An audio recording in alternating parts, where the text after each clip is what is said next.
Desde el corazón de la ciudad de Montevideo comienza Esto es Arte, FM Ciudadela 88.7. Conduce Daniel Fernández Corch, con la participación especial de Diego Alexandreasi.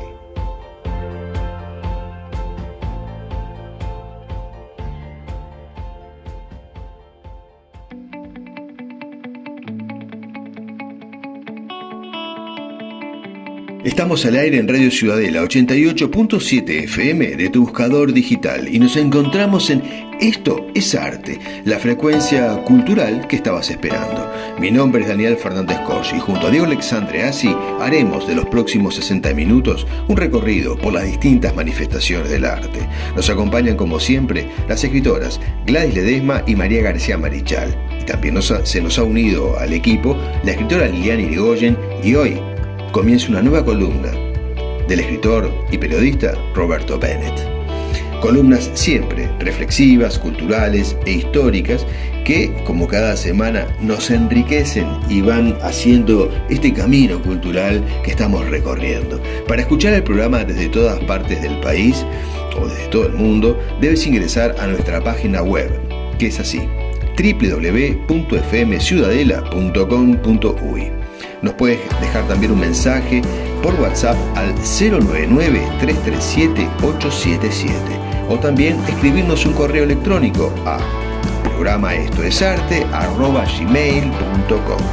Después recuerden que el programa se sube a YouTube y lo pueden volver a escuchar, disfrutar y compartir. Esto es Arte apoya a la Asociación Uruguaya de Escritores, AUDE, difundiendo de esta manera todas las actividades que se realizan, tanto las que se emiten por Zoom como las que se llevan adelante desde el Ateneo de Montevideo un jueves al mes. Para aquellos que de repente nunca han ido al Ateneo, porque puede ser, está en la circunvalación de la Plaza Cagancha, esquina Rondó. Y desde allí es que difundimos todas las actividades de sus socios, ¿no? Como ser presentaciones de libros, charlas, homenajes, exposiciones, conferencias o propuestas musicales. El correo de la asociación es el siguiente, muy fácil: asociación uruguaya de escritores @gmail.com. Aún, como verán, sigo peleando con los residuos de la gripe. En la agenda cultural de Esto es Arte, que corresponde a las actividades de los socios, vamos a recordar que la semana pasada se llevó adelante una charla magnífica, ya lo habíamos anunciado, pero la seguimos recordando, magnífica, de Elba Díaz y Daniel Barbiel sobre una serie de cartas en la que ellos fueron descubriendo una forma diferente de la personalidad del escritor Franz Kafka. La conferencia era Kafka y la muñeca, que fue así como terminó con aquella carta, que no se sabe muy bien si fue real o no, pero bueno, hay toda una leyenda con respecto a esta carta del encuentro entre Kafka y una niña en el bosque, en la plaza. Continúan las presentaciones de los libros de Marta Estigarribia, de Nisa Todaro, de María Senatore, de Paula Enodar, de Sandra Rush, de Norma García Coirolo, de Roberto Bennett, de María García Marichal. Todos los escritores, estos son todos los escritores que han ido publicando este año prácticamente. Grandes propuestas, poesía, narrativa, ficción, realmente autores muy, muy prolíferos, todos ellos los que he nombrado. Así que vamos ahora entonces vamos a recordar una frase que sale de un relato de F. Scott Fitzgerald, que yo creo que se va a ir encadenando con toda la propuesta del día de hoy. Es una frase de ese relato llamado El curioso caso de Benjamin Button, que seguramente muchos la han visto en el cine, que dice así: que nuestras vidas se definen por las oportunidades, incluso las que perdemos, porque las oportunidades que perdemos o que creemos que por algún motivo hemos posiblemente fracasado, nos guste o no, nos sirven, nos allanan el resto del camino, nos marcan la vida y nos brindan, por supuesto, una nueva perspectiva. Una gran frase de que se desprende de este relato, una película también muy interesante que si no la han visto se las recomiendo ver. Continuamos en FM Ciudadela 88.7 y estás escuchando Esto es Arte. Ingresamos a la primera columna del programa Autores en Ciudadela, donde recibimos a la profesora y escritora María García Marichal en su clásica columna en la que recordamos cada semana a un autor que definió el momento literario en el que le tocó vivir o que aún lo sigue haciendo, como quizás sea el caso de Cristina Peri Rossi. Adelante, María García Marichal o María de los Ángeles, con la invitada en este segmento, Cristina Peri Rossi.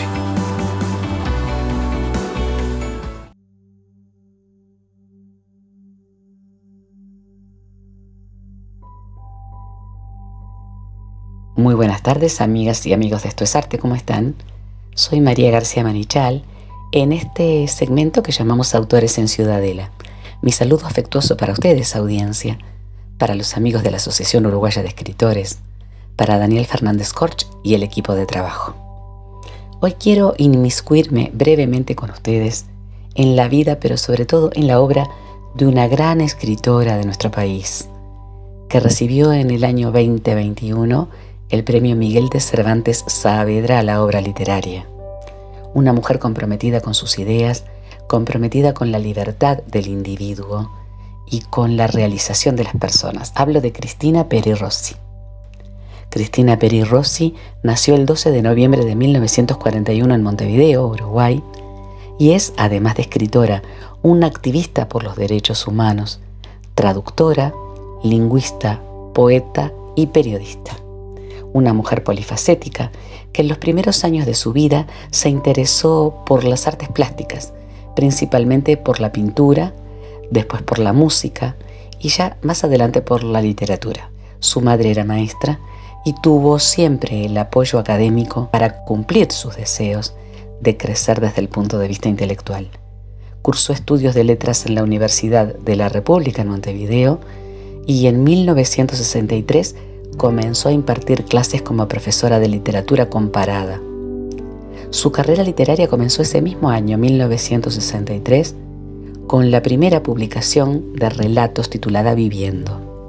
Posteriormente publicó las novelas Los Museos Abandonados en 1968, El libro de mis primos en 1969, con el que consiguió galardones como el Premio Arca en 1968, antes de ser publicado para todos los lectores, digamos, y el de la Biblioteca de Marcha.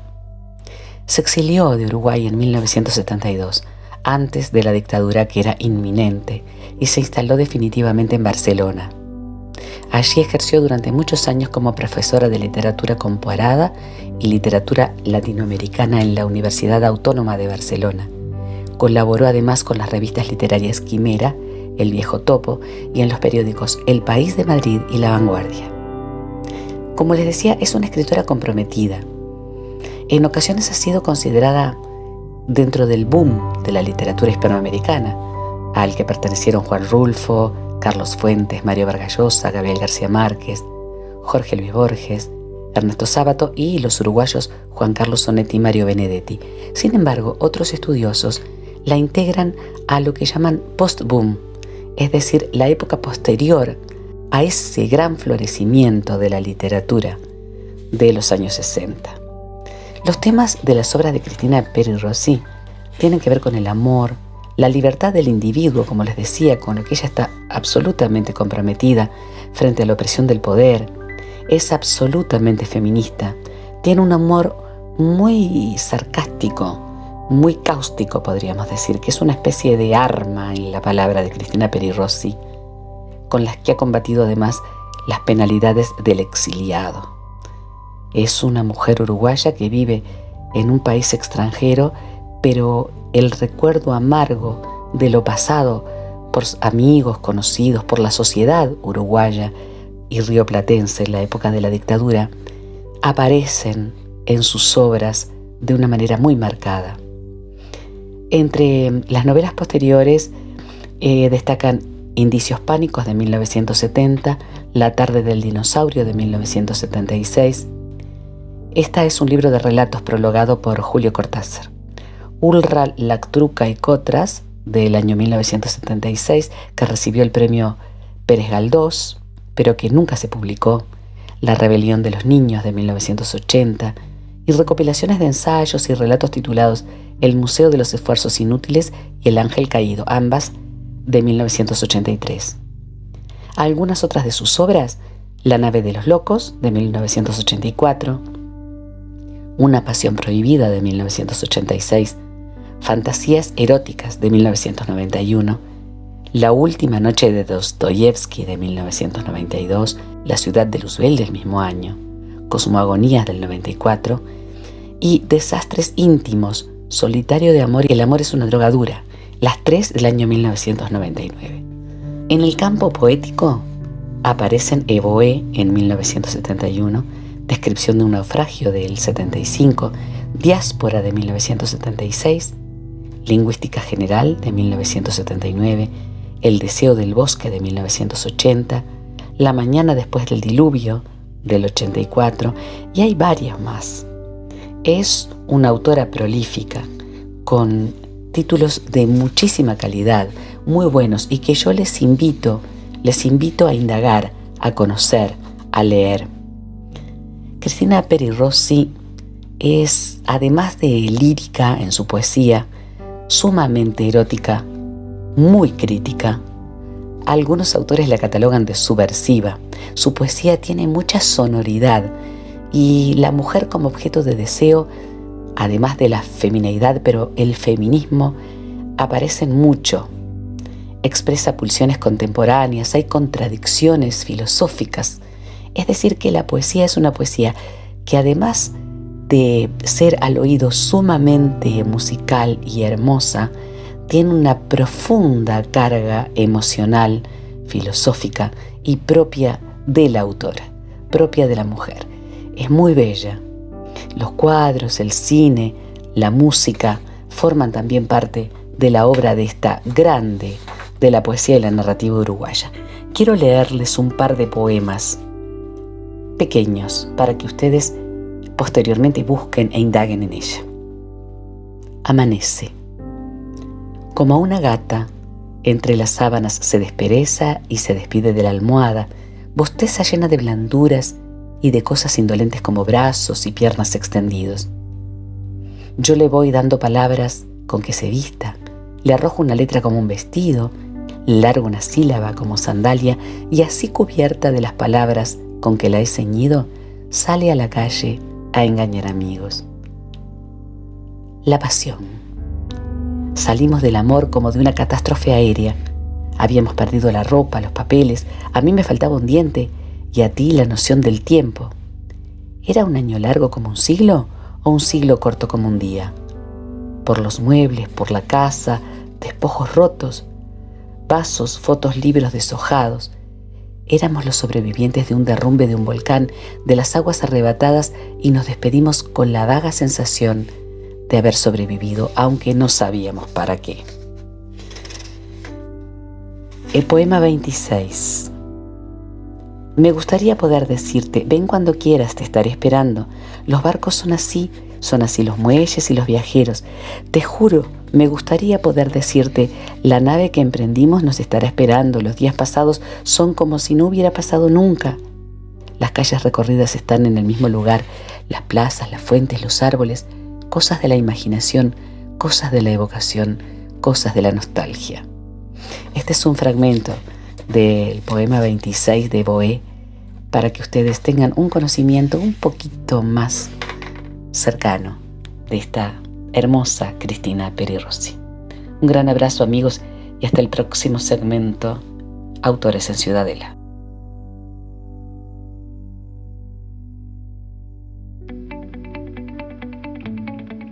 Continuamos en Esto es Arte, en FM Ciudadela, desde el corazón de la ciudad de Montevideo. Y estamos a punto de entrar en el asombroso mundo reflexivo del espíritu humano en la voz de la escritora Gladys Ledesma y sus clásicos Ecos del Universo. Hoy presentará un tema llamado Idea y Sentimiento. Con ustedes y con nosotros, Gladys Ledesma en Ecos del Universo.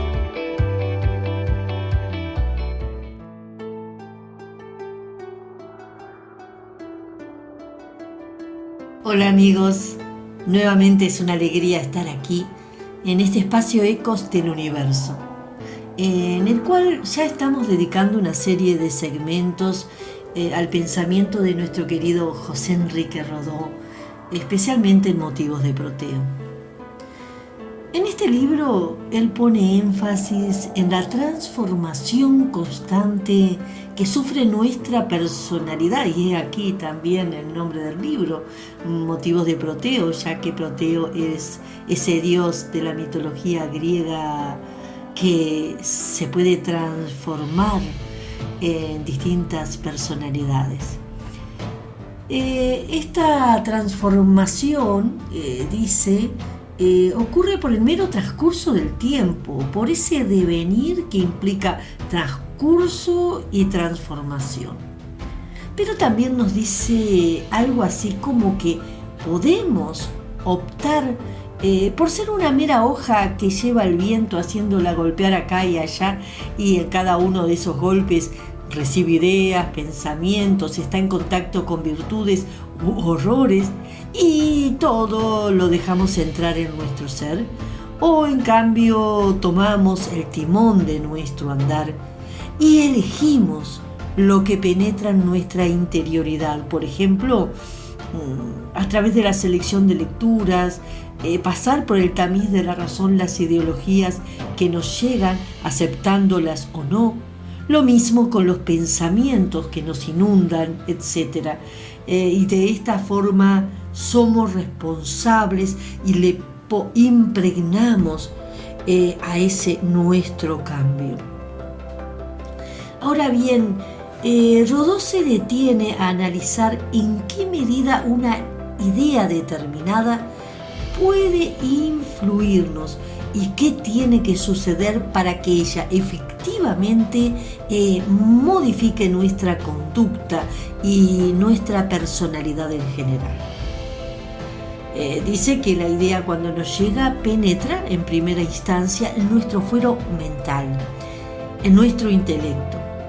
Y si la aceptamos racionalmente, intelectualmente, nos transformamos en seres convencidos por ellas. Ahora bien, este convencimiento implica que ella influyó en nuestra mente, en nuestro intelecto, e inclusive a partir de ello podemos discurrir, hacer grandes discursos en su defensa, por ejemplo. Pero sin embargo, ella aún no actuó en nuestra interioridad, como para producir un verdadero cambio en nuestro ser, en nuestra personalidad. Por eso tal vez podamos recordar que más de una vez hemos dicho, mira, fulano no vive no vive ni actúa como dice que piensa. Y en cambio otras veces decimos, fulano, la verdad que podrá tener razón o no, pero él vive como piensa. Al respecto, Rodó nos dice textualmente: la idea que ocupa nuestra mente y la domina y cumple allí su proceso dialéctico, sin dejar señales de su paso en la manera como obramos y sentimos, es cosa que atañe a la historia de nuestro intelecto, pero no a la historia de nuestra personalidad.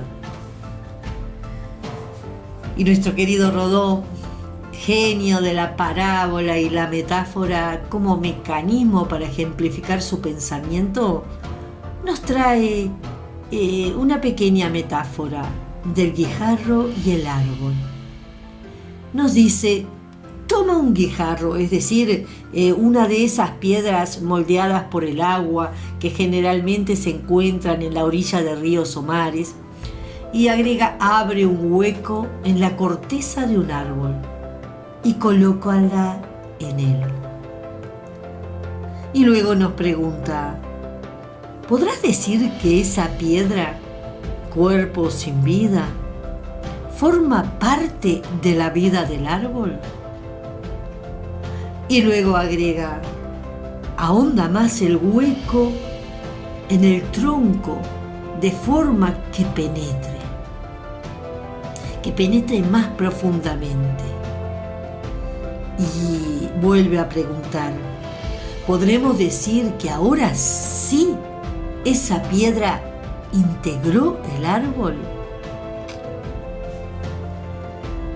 Así sucede, analiza Rodó, cuando esa creencia que es un cuerpo sin vida permanece en el mero terreno intelectual y no se entremezcla con el sentir y la emoción, con ese condimento interno invisible que es el plano emocional. Pues así como una piedra dura no puede formar parte del cuerpo vivo del árbol, así una mera doctrina, una idea que apenas es aceptada por nuestro intelecto, pero no se integró a ese plano sensorial, emocional, no fue acogida por ese nuestro sentir, despertando la fuerza de la pasión, no es capaz de incidir en nuestra personalidad de forma que haya una modificación en nuestro actuar. El milagro de esa transformación a partir de una idea se da cuando esa idea penetra, es aceptada por nuestra mente, pero le permitimos además el ingreso al plano emocional. Pues ahí actúa, nos dice Rodó, cual levadura que se entraña en la masa, se sumerge en lo más hondo de ti. Y allí la mezcla se disuelve en la sustancia de tu alma, de forma que no haya en ti aspecto que no se coloree, que no se integre con los matices de esa idea, que ella impregne con su sabor, se hinche con su fermento.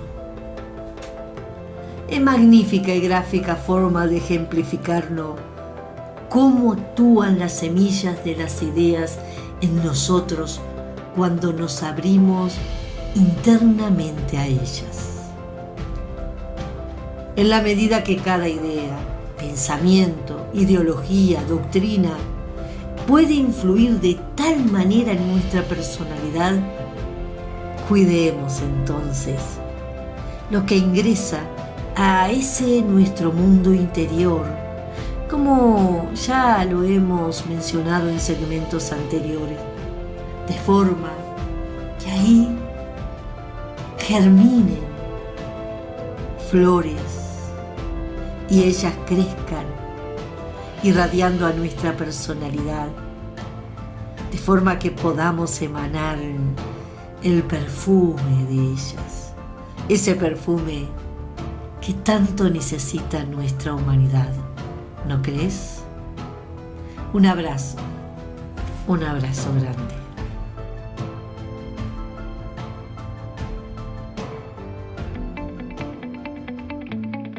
Desde FM Ciudadela 88.7 y desde el corazón de la ciudad de Montevideo, en este momento se corre el telón porque nos vamos al cine, porque el escritor y periodista Roberto Bennett hoy nos descubre el fascinante mundo del séptimo arte. Bienvenido, Roberto Bennett, a este segmento llamado Luz, Cámara, Acción.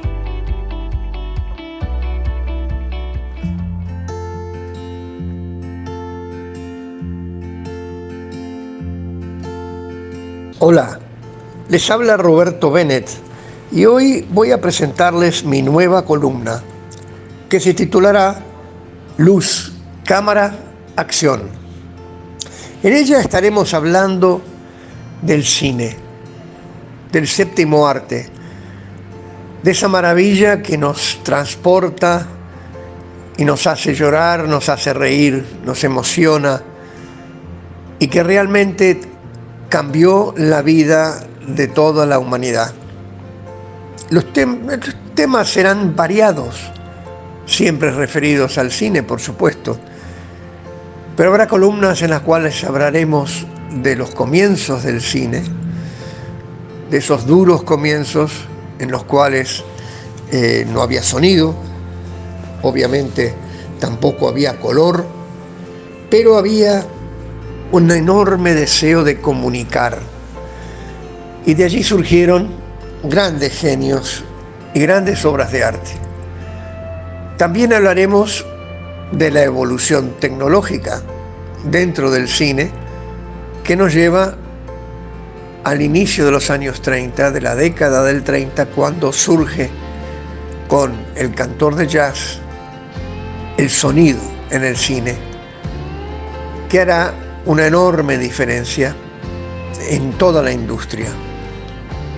Incluso una diferencia en la vida de algunos actores que eran estrellas de ese arte nuevo, pujante, que estaba acompañando a la gente en épocas difíciles, sobre todo en 1929 con la crisis económica que azotó a Estados Unidos y por lo tanto al resto del mundo.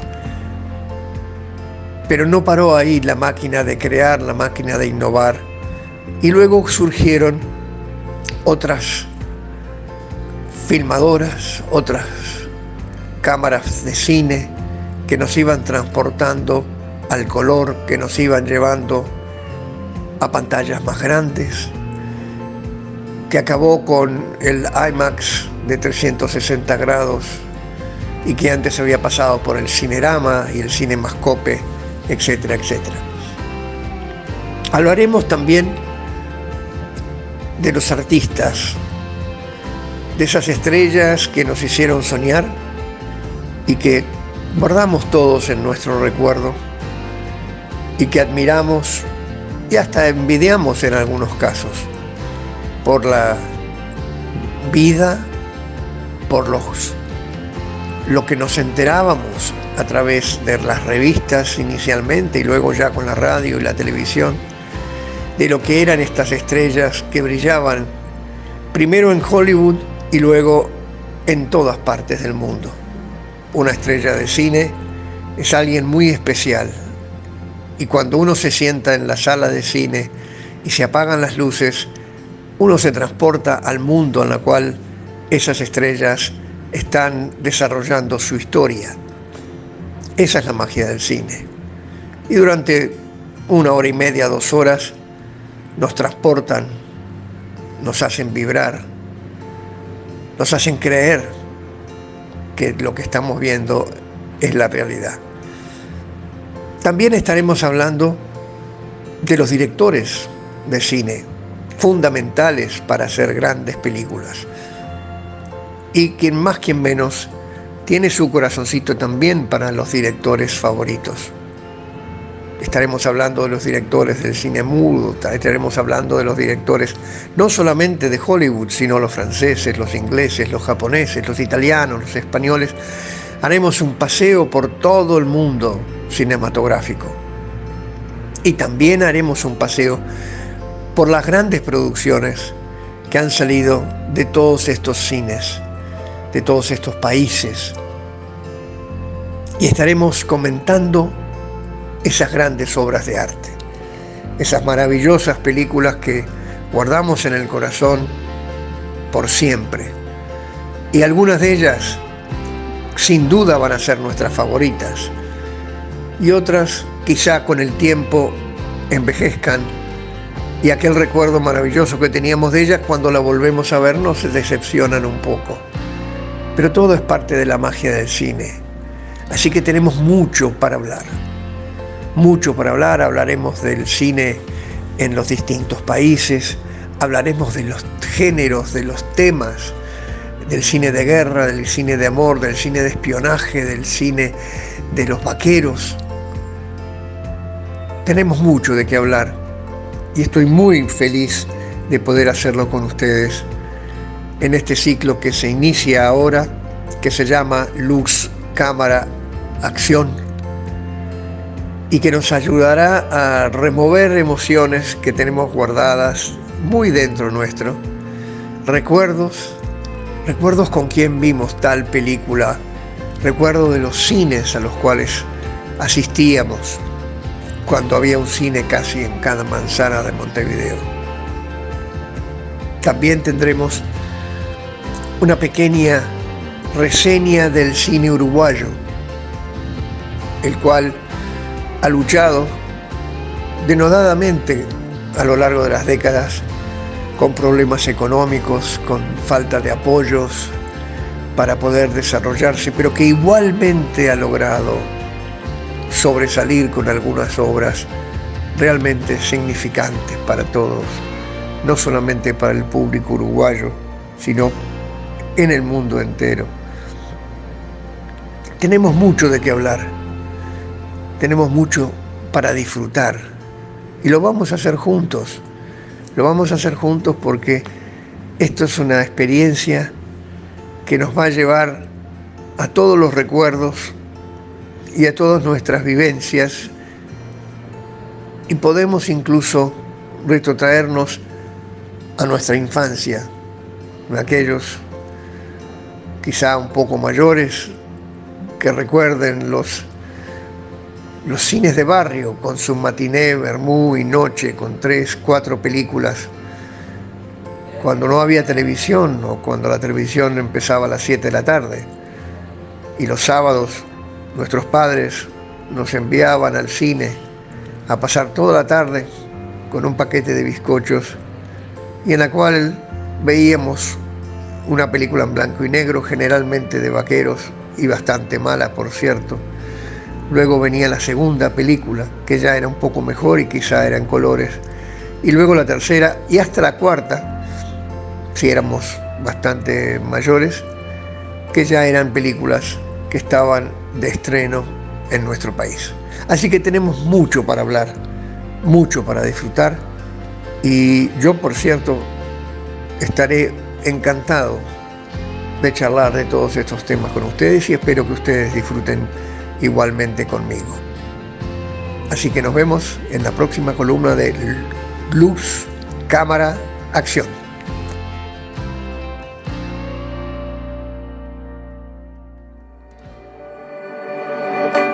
La entrevista con Daniel Fernández Corch.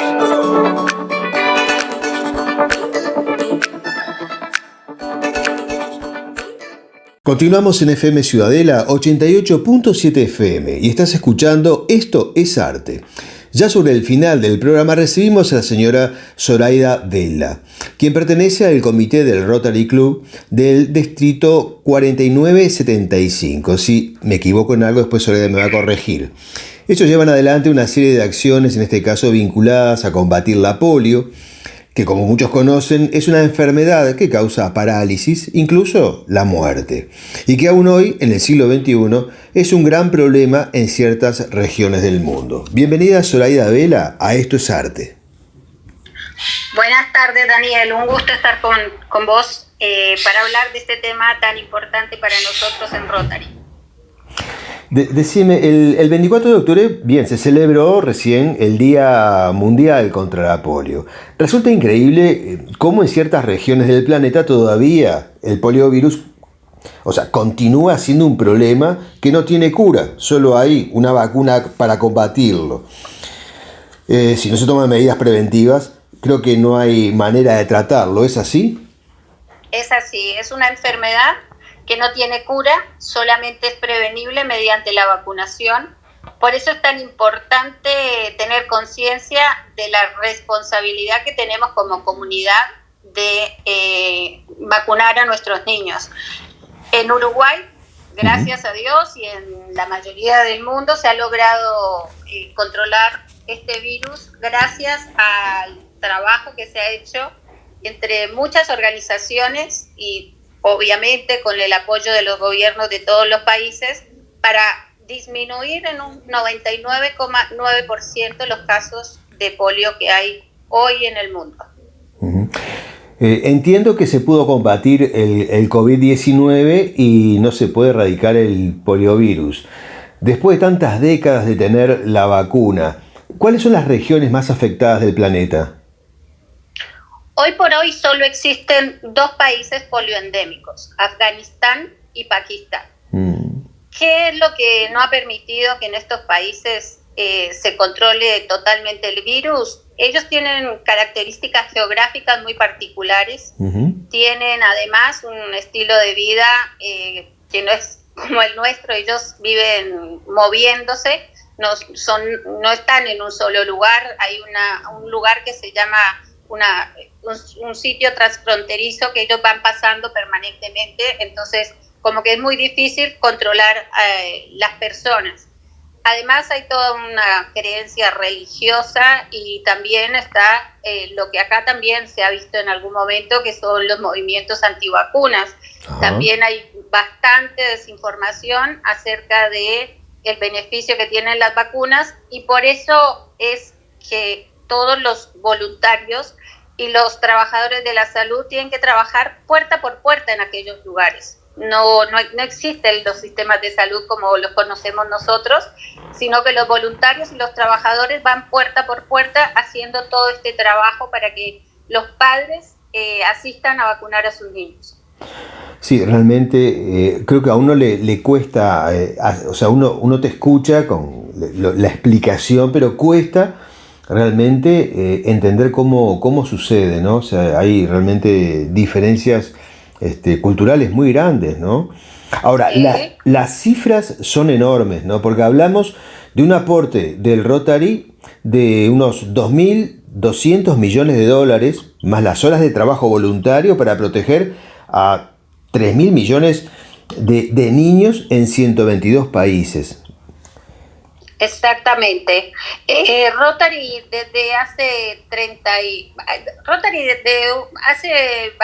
desde 1972 empezó un trabajo para erradicar la polio. Lo primero que se hizo fue una vacunación masiva en Filipinas, donde se demostró que la vacunación al mismo tiempo con muchos niños era efectiva.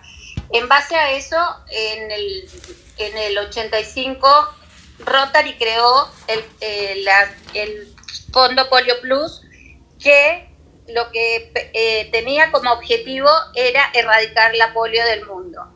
En base a eso, después se arma la iniciativa mundial para la erradicación de la polio, de la cual hace parte Rotary, la Organización Mundial de la Salud, el Centro de Prevención de Enfermedades, la Fundación Bill y Melinda Gates, UNICEF, y ahora último se ha unido Gavi, que es una organización que se encarga de las vacunaciones. Desde allí, donde habían cerca de 300.000 casos por día en 125 países, se ha reducido esa cantidad a solo 2 países, Afganistán y Pakistán, donde hay 10 casos activos, que para mucha gente sería como, pero es muy poco. Pero el COVID nos demostró que un solo caso es mucho para la humanidad entera, y más cuando sabemos que ahora las enfermedades están a un vuelo de avión. Sí, parece increíble todo lo que decís, ¿no? O sea, que fundaciones como Bill y Melinda Gates lo estén también apoyando, esto es muy importante, esto es muy importante resaltarlo. La Fundación Bill y Melinda Gates apoya a Rotary, donde cada dólar conseguido a través de Rotary, la Fundación Bill y Melinda Gates coloca otros 2, es decir, que por cada dólar que nosotros aportamos se convierte en 3.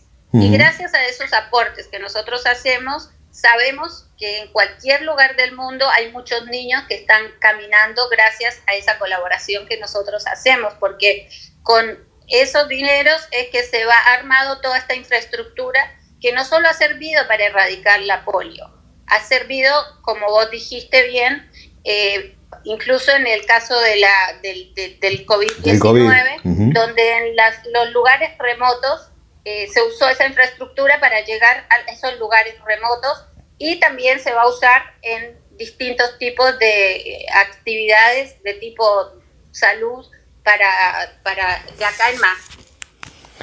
Sí, sí, es por eso decía al comienzo, ¿no? Son cifras enormes las que se manejan, y más allá de las cifras también hay que destacar un gran esfuerzo humano, que es más de 1 millón de rotarios que trabajan por esta causa, ¿no? Y también colabora UNICEF, colabora la fundación, como dijimos recién, de Bill y Melinda Gates, y todo para seguir aportando a este gran apoyo logístico a través de todo el mundo. Exactamente. No solo, en nuestros países está todo controlado, gracias a Dios. Uruguay tiene un sistema de vacunación muy sólido, muy fuerte. Las vacunas son obligatorias, son de acceso para todos los niños.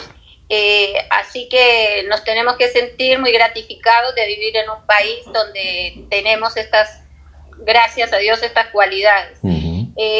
Nosotros estamos tratando que en estos 2 países que quedan, que tienen características totalmente distintas a nosotros, vos fíjate que no existe el carnet de vacunación en estos lugares. Claro. Los niños que se vacunan y les pintan el dedito pequeño con una tinta violeta para poder distinguir cuáles están vacunados y cuáles no. Así que es ahí donde Rotary como organización tiene este proyecto como el proyecto global número 1, y donde todos los rotarios ponemos el corazón.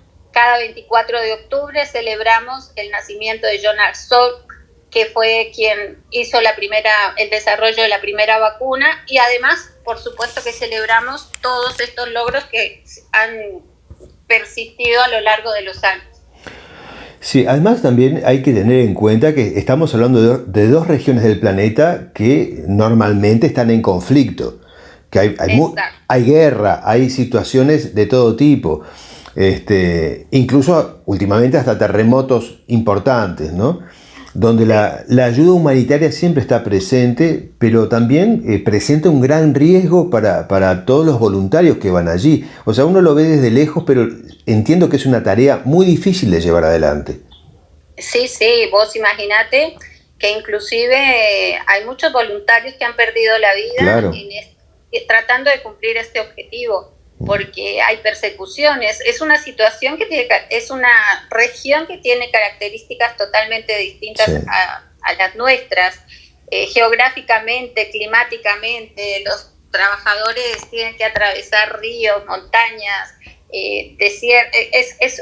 Realmente hay que buscar para entender la magnitud del trabajo que tienen que hacer las personas que están trabajando allí como voluntarios, inclusive poniendo su vida en riesgo. La verdad que es loable todo este trabajo que se hace. Sí, por eso lo destacaba, porque más allá de los aportes económicos está toda esa parte de gran riesgo en vidas, ¿no? Exacto. Y el pasado 24 de octubre, en la explanada de Quibón, se realizó un encuentro para concientizar y difundir el interés que existe justamente para todo esto, para trabajar y contribuir a la erradicación de la polio. Hubo apoyo de Shopping Tres Cruces, del Colegio Crandon, del Hotel Radisson. Este evento, ¿fue esta vez solamente o se piensa seguir haciéndose en los próximos años? Nosotros todos los años celebramos el 24 de octubre especialmente. A lo largo y ancho de todo el país, quiero contarle a la audiencia que Rotary tiene 100 clubes a lo largo y ancho de nuestro país. En todos los clubes, normalmente para esta fecha se desarrollan actividades de diferente tipo, actividades deportivas, actividades culturales, actividades en las escuelas y en los liceos, todo para difundir la importancia de esto, porque esto sería un hito para la humanidad, lograr erradicar la polio, y ese es el objetivo que nosotros tenemos, llegar a 0 casos de polio. Por eso todos los años ustedes van a ver la gente del interior en la prensa, en la radio, movimientos, actividades deportivas, actividades culturales, porque para nosotros es muy importante que la gente se dé cuenta de este trabajo que se ha hecho. Esto muchas veces lo que pasa es que la gente joven, por ejemplo, ya no recuerda qué es polio, no saben qué es polio. Exacto.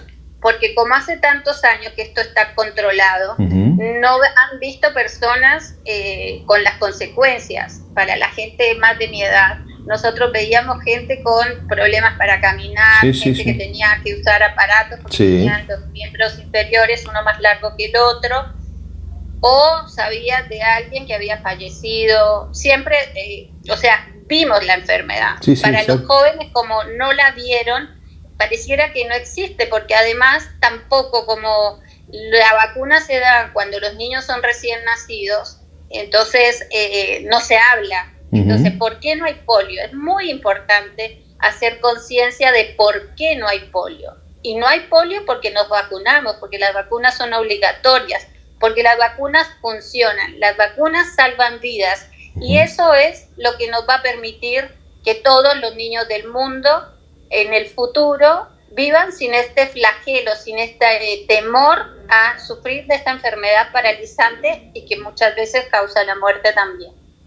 Sí, la verdad que sí, es tal cual tú lo has dicho, ¿no? O sea, uno piensa que es algo que no existe más porque está controlado y porque hay campañas que como la que hacen ustedes, que no cesan, no terminan, y el hacer concientización ayuda a que continuemos todavía combatiendo, ¿no?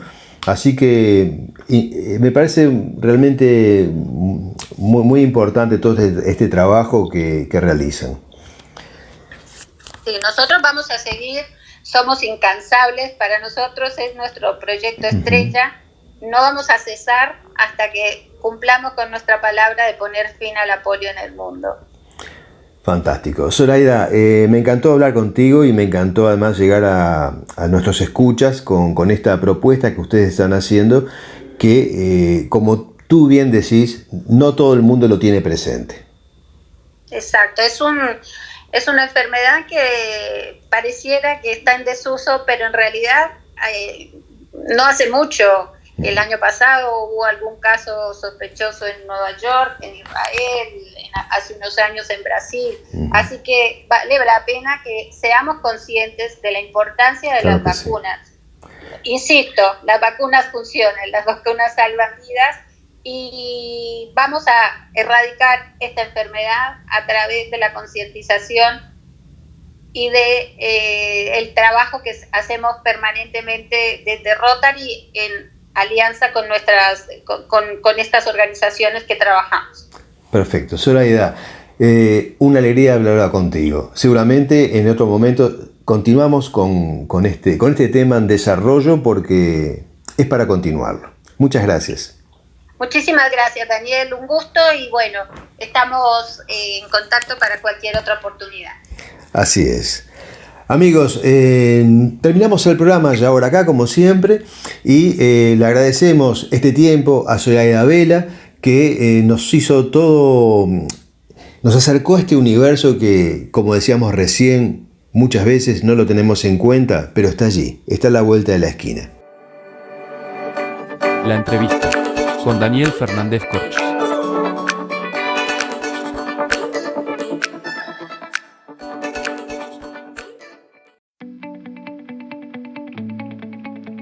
Hemos llegado al final del programa de hoy y siempre con la sensación de que lo hayan disfrutado, así como lo hemos hecho nosotros durante estos 60 minutos.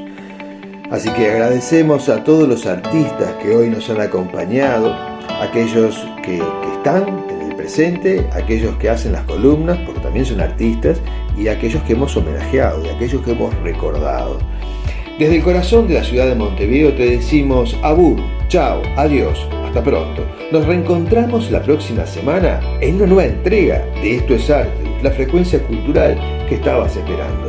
Mi nombre es Daniel Fernández Corch y junto a Diego Alexandre Assi, María García Marichal, Beatriz Marenco y Gladys Ledesma, y también junto a nuestra operadora estrella, Esther Ferreira, les decimos que tengan un muy buen viernes, un muy buen fin de semana y hasta pronto. Nos reencontramos la próxima semana en Esto es Arte, la frecuencia cultural que estabas esperando.